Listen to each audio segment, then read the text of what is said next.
ग्वालियर के जीवाजी विश्वविद्यालय के 60वें स्थापना दिवस के मौके पर उपराष्ट्रपति जगदीश धनखड़ ने जीवाजी राव सिंधिया की मूर्ति का अनावरण किया है। इस दौरान मुख्यमंत्री डॉक्टर मोहन यादव, केंद्रीय मंत्री ज्योतिरादित्य सिंधिया, विधानसभा अध्यक्ष नरेंद्र सिंह तोमर, मंत्री तुलसी सिलावट सहित कई नेता और विश्वविद्यालय के अधिकारी कर्मचारी मौजूद रहे। इस दौरान उपराष्ट्रपति जगदीश धनखड़ का भावुक और मजाकिया अंदाज भी देखने को मिला है। उन्होंने मुख्यमंत्री डॉक्टर मोहन यादव को मुख्यमंत्री नहीं बल्कि मनमोहक मुख्यमंत्री कहा। इसके बाद वे भावुक हो गए और कहा, आज का दिन मैं कभी नहीं भूलूंगा, क्योंकि सिंधिया परिवार की 3 जनरेशन जो देश की राजनीति में है, लगातार संसद में बनी हुई है। मैं जब राजनीति में था तब मुझे अंदाज नहीं था कि राजमाता सिंधिया का आशीर्वाद मुझे कहां तक ले जाएगा। माधवराव उनके अच्छे मित्र थे, वे माधव भगवान के उपनाम है। वे जिस किसी भी मंत्रालय में गए और अपनी छाप छोड़ गए हैं, उनका आकर्षण शब्दों में वर्णन नहीं किया जा सकता है। विधि की रचना अजीब होती है। माधव की ज्योति को अब मैं महसूस कर रहा हूँ। इसके साथ ही उन्होंने कहा, मैंने उस महापुरुष की प्रतिमा का अनावरण किया है जिसने शिक्षा के क्षेत्र में एक अलग अलग जगाई है। स्पीच बाइट जगदीप धनखड़, उपराष्ट्रपति। व्यू वहीं मुख्यमंत्री डॉक्टर मोहन यादव ने अपनी स्पीच में जियो साइंस म्यूजियम और जीवाजी विश्वविद्यालय के मूर्ति अनावरण को लेकर कहा, यह अपने आप में बड़ा काम है। भूविज्ञान के क्षेत्र में पृथ्वी को लेकर जो चीजें दर्शाई गई है, भूगर्भीय घटना बताई गई है। वहीं कहा, जीवाजी राव सिंधिया ने भी देश की अलग अलग यूनिवर्सिटी में कुलाधिपति की भूमिका निभाई है। आज मैंने उनकी प्रतिमा का अनावरण किया है, काफी हर्ष का विषय है। Speech byte doctor Mohan Yadav, मुख्यमंत्री एमपी। व्यू इसके साथ ही केंद्रीय मंत्री ज्योतिरादित्य सिंधिया ने कहा, मेरे लिए भावुक क्षण है। उपराष्ट्रपति से मेरे स्वर्गीय पिताजी के संबंध थे। आपके नेतृत्व में और पीएम मोदी के काल में एक नए युग की शुरुआत हो रही है। मेरे अजूबा दादा मध्य भारत के प्रमुख ने जीवाजी विश्वविद्यालय की शुरुआत की थी। 250 एकड़ में शुरू की थी। राजमाता ने भूमि पूजन किया था। ये केवल ध्यान ज्ञान का केंद्र नहीं है, बल्कि अंतर्राष्ट्रीय स्तर पर शिक्षा जगत का संस्थान बन गया है। जो बीज 60 साल पहले बोया था, वो बट वृक्ष के रूप से तब्दील हो गई है। सीएम के मार्गदर्शन में देश की टॉप 10 यूनिवर्सिटी में शामिल हो गई है।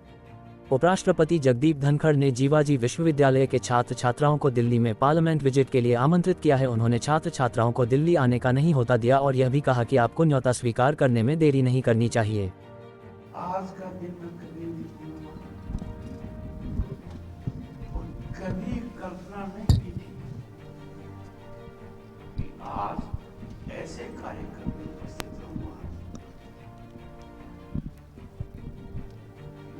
मेरे लिए सदा स्मरणीय रहेगा।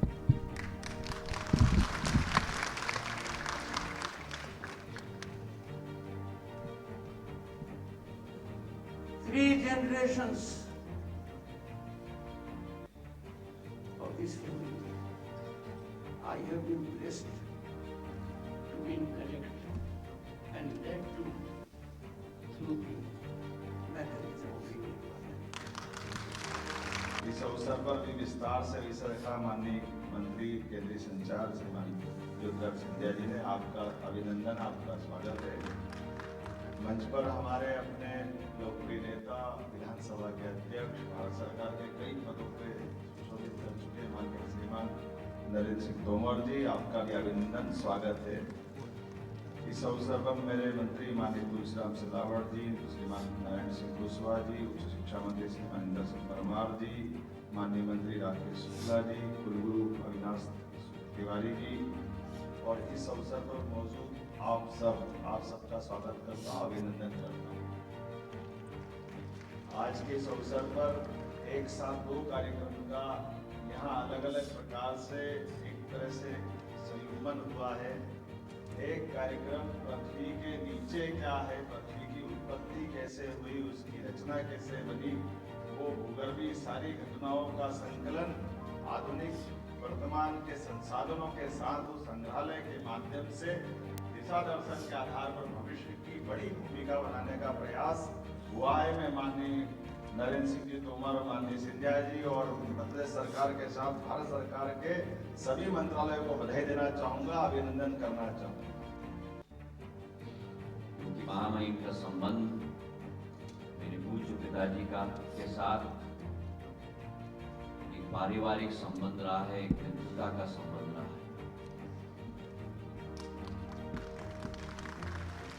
आज इस समारोह को और गौरवान्वित करते हुए उनकी धर्मपत्नी डॉक्टर मिसेस सुदेश धनखड़ जी भी हमारे बीच में उपस्थित हैं। तालियों की गड़गड़ाहट से हम स्वागत करते हैं। आज हमारा अहसौभाग्य है कि जो शहर संगीत, शिक्षा और संस्कृति के लिए जाना जाता है, उस शहर में महामहिम उपराष्ट्रपति का आगमन उस ऐतिहासिक ग्वालियर शहर में आज हुआ है। हम अपने आप को गौरवान्वित समझते हैं कि जिवाजी विश्वविद्यालय के इस कार्यक्रम में आप पधारे। एक मौका मिला ग्वालियर की जनता को आपका आशीर्वाद ग्रहण करने के लिए, और जिस क्षमता के साथ और संकल्प के साथ आपके नेतृत्व में राज्यसभा केवल नहीं लेकिन देश में एक आधुनिक युग प्रधानमंत्री जी के द्वारा लाया जा रहा है, मैं मानता हूं कि सत्य में अमृत काल से शताब्दी काल का भारत का सफर एक सुनहरा युग बनने जा रहा है मेरे भाइयों।